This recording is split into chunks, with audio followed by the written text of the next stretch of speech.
these paintings are the visualization of that song. It's almost direct reflection of the song, with a small amount of interpretation comes from me. So it has an educational quality in it. Yeah, I learned so much out of it. It makes me a little bit feel like I'm making a choreography, you know, which doesn't sound very nice in terms of Argentine tango dancing, because this dance is improvisational. But more I listen to it, more I use a very different tool to interpret it, more I found myself understanding the song.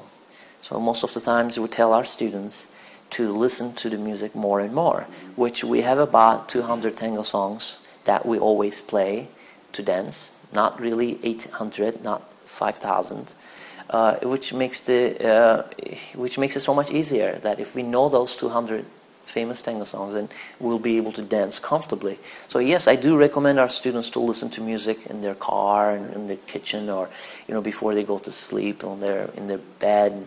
But this is another dimension. This is by doing something else that you listen to the music over and over, which is very nice. I mean, I'm very excited about everybody looking at these paintings and finding what the song is talking about, and finding more depth in the music, and clearly finding their dance. Because these shapes that I use, star-like, square-like shapes, and circular kind of shapes, are actually for them to take it to their dance.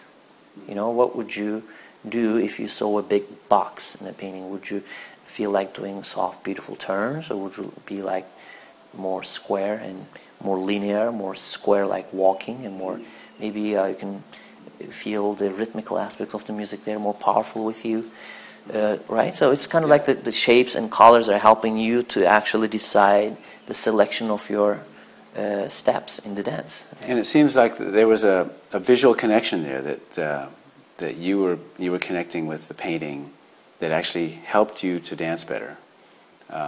What I was noticing in the paintings and looking at them were that there were these vertical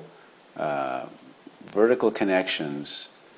There were many things going on in one vertical line of the painting, and that to me that was very illuminating, because it allowed me to see things in the music that I wouldn't have normally noticed. Well, it made it easier for me to make sense of the whole music. I mean, it maybe I already had some kind of idea, just like many of the tango dancers. They when they dance, they hear the music and they feel certain things and they dance. But I don't know how conscious they are about it, or how clear the things are, and how much they can actually be the part of that existing composition. Or are they just listening to it as, here's the beginning, I have about 3 minutes to do all my things, based on what my partner can do, based on the space I have around, and of course some amount of, the music tells me to do this, I'll do it. That's what I had, and I think that's what most of the tango dancers have. And these paintings, I think, makes it to me, that it makes it clear, that it allows me to see the bigger picture. Rather than dancing to what I hear, it allows me to see what will be happening in the music very soon, or what did I just do, and where I am in the music right now. It just allows me to open up to past, now, and the future, and look at it from outside. It's very clear in the website that I am explaining this concept. There are images about how this big song, Poema by Canaro, is simplified, how the simple circles and the simple squares are getting together to show you this is actually it. And you can't do that with a song. Like, the hearing is one thing and the sense of sight is another thing. With a single image, which takes you about 2 to 3 seconds to comprehend the whole thing, it is giving you the whole idea about the song in a summarized way. And it's impossible to do that with a sound. I mean, I cannot play a song to 3 seconds long and say, this is that whole song is about. It's impossible. I like hearing, I like the music, I appreciate it, but I give more priority to the fact that our sense of sight is powerful, and the images are more direct and faster and could be more rich. Of course, it's different. I shouldn't say better, but it gives me that tool that I can just convey the message quickly. How does it feel to return to the painting after a hiatus of 8 years? The tango took over, and then I was so busy with it, and especially when we travel nonstop, my wife Michelle and I, it became harder and harder to get a canvas and paint and do this. Other than the fact I kind of didn't even want to paint for some time, but yeah, that's the 8 years passed by, and within this 8 years, I've done some other things. I spent more time on computer and graphic arts and even some website designs and digital photography. And a good friend of mine, Barry, and we actually opened up a nice small company in Washington D.C. called Integral Arts. It was his company originally, and we did more about filming for some time. So after all those things, which is another branching out, I guess, coming back to painting today and how it feels. Well, as I described before, that there is a strong purpose now for these paintings. So I feel honored to be painting, and I feel more comfortable painting.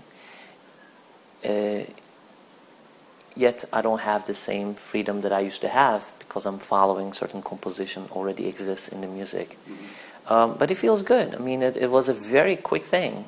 We were in Hilo, where I finally found a base that I can put my stuff together and collect my canvases and all that, and I had enough time, and it was a very quick thing happened. I just decided to do it, and in 3 days, one of the paintings were almost done.